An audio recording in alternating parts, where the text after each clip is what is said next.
Julian Assange, I wanted to ask you about the Arab Spring and about what you see as WikiLeaks' role in what started in Tunisia onto Egypt, we're seeing in Bahrain, Yemen, Syria, Libya. What role did WikiLeaks play? It's hard to disentangle, but the story that we have back from people who were in Egypt and from the newspaper Al-Akhbar, one of the great newspapers publishing in the Middle East out of Lebanon. You lived in Egypt for a time. I lived in Egypt during 2007, so I am familiar with the Mubarak regime and the tensions within the Egyptian environment. Actually, I was staying at that time in a rather unusual circumstance where I was staying in Miss Egypt's house. And Miss Egypt's house, other than having paintings of Miss Egypt all throughout, was clustered right between the US Embassy and the British High Commission, with a van outside filled with 24 soldiers in front of my front door. And so for the sort of work we were doing, this seemed to be the ultimate cover, if you like, to be right nested amongst this. But, you know, Egypt's a very interesting place. At that time,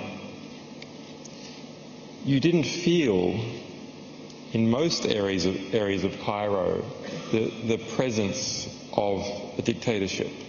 In fact, if you look out on the streets, men go to work, they go to the cafes to have shisha in the afternoon, the pigeon boys come out onto the roof and there's weddings on a Saturday and a Sunday.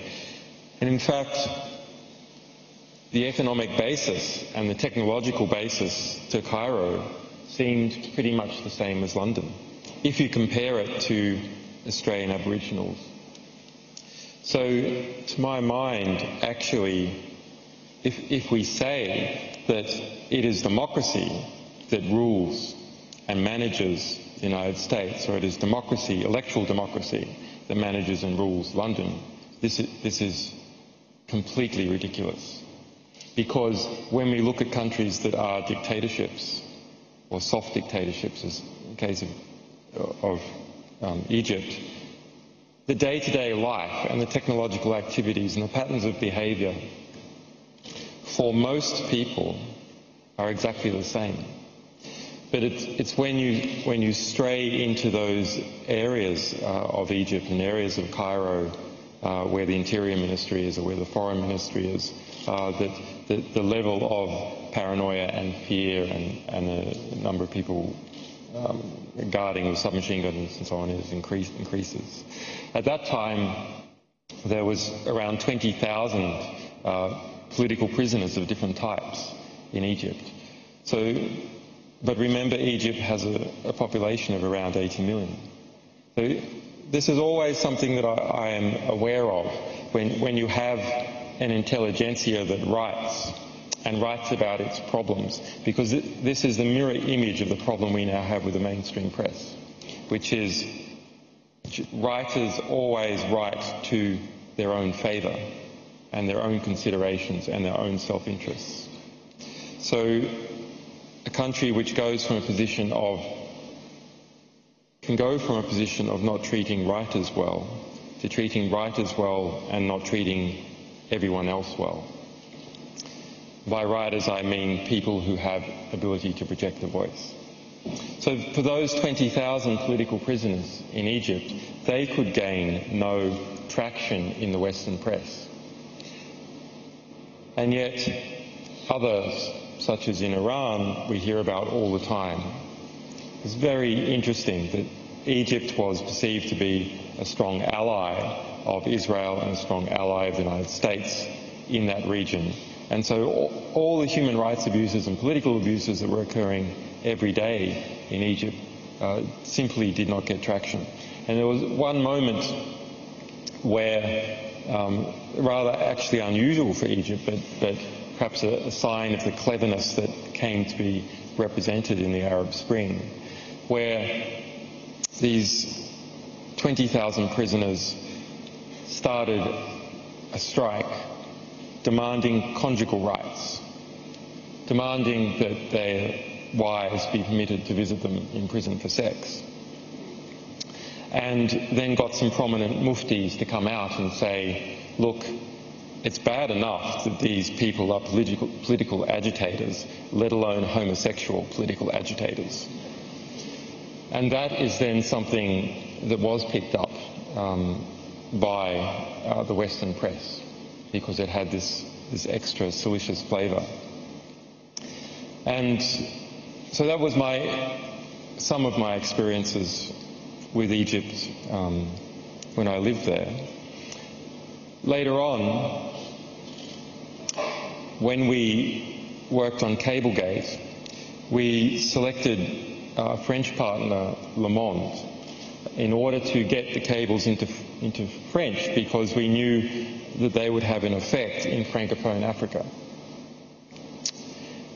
Also, cables were published in early December by Al-Akbar in Arabic from Lebanon, and also Al-Masi Al-Yum in Egypt. Although the material that was published in Egypt back in December under Mubarak was pretty soft because of the threats that newspaper was under. But Al-Masi Al-Yum pushed hard, and there was a number of critical cables came out about the Tunisian regime and about Ben Ali.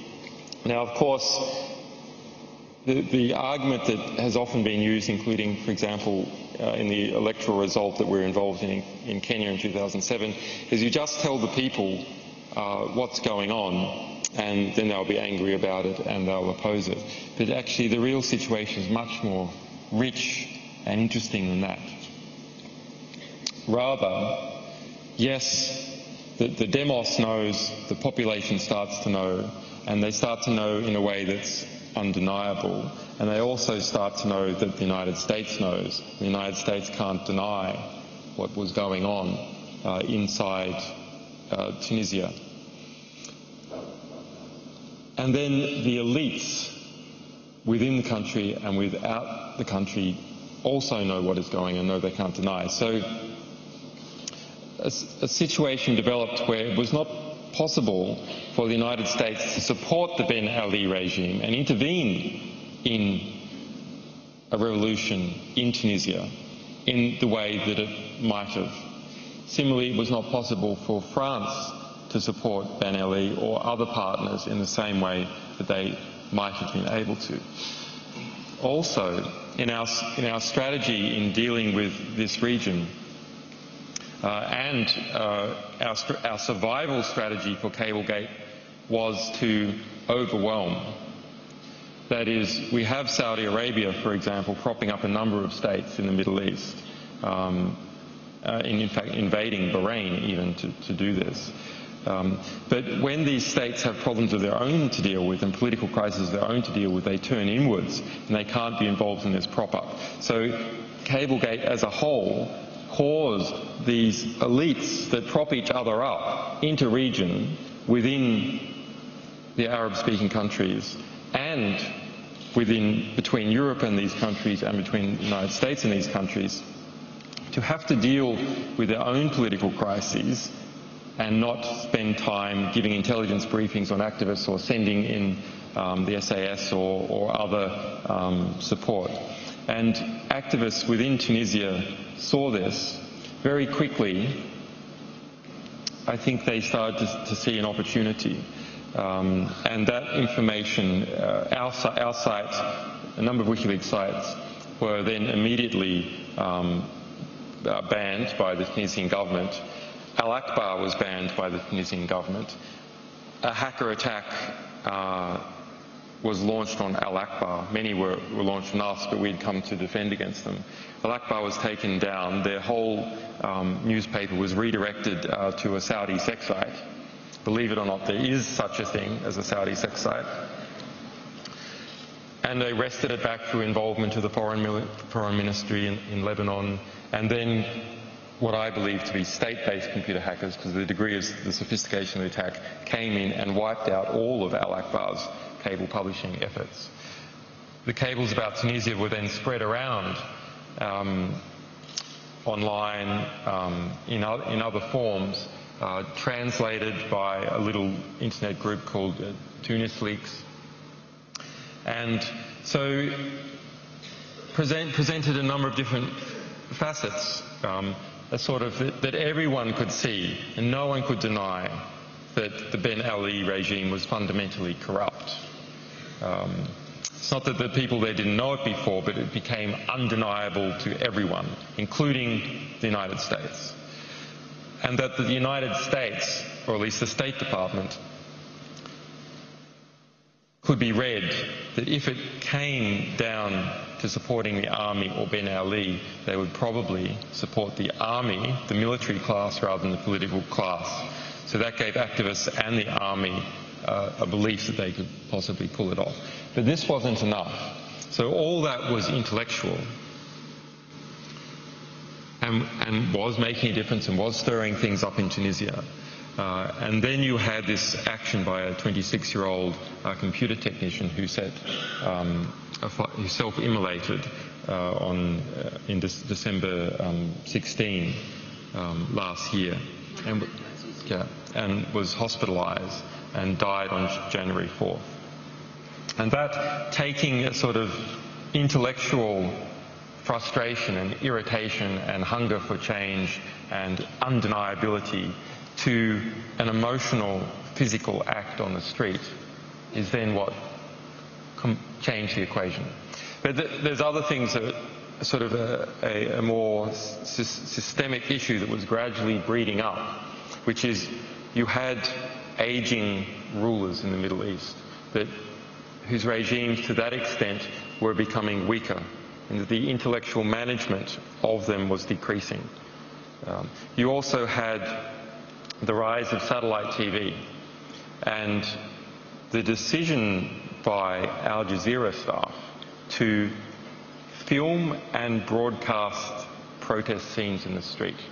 So most revolutions kick off in a crowd situation like this one, where everyone can, all the time the regime is saying, this voice is an outcast voice. This is a minority. This is not popular opinion. And what the media does is censor those voices and prevents people from understanding that actually that what the state is saying is in the minority is in the majority.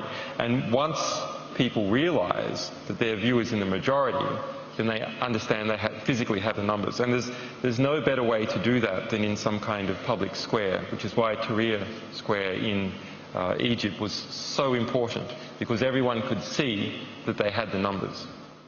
That was WikiLeaks editor-in-chief Julian Assange speaking in London on July 2nd. For the full 2-hour conversation Democracy Now! Moderated between Assange and Slovenian philosopher Slavoj Zizek, you can go to our website at democracynow.org. Almost 1,800 people gathered for the event. It was a rare public appearance for the WikiLeaks editor-in-chief.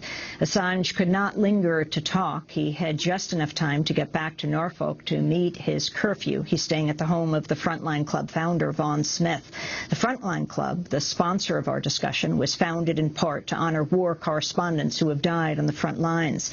Assange is in England awaiting a July 12th extradition hearing as he's wanted for questioning in Sweden related to allegations of sexual misconduct. He has not been charged.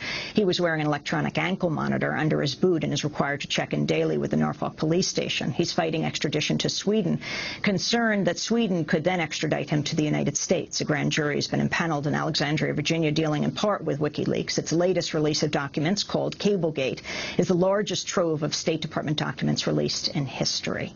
Again, you can go to our website, democracynow.org, for the full discussion.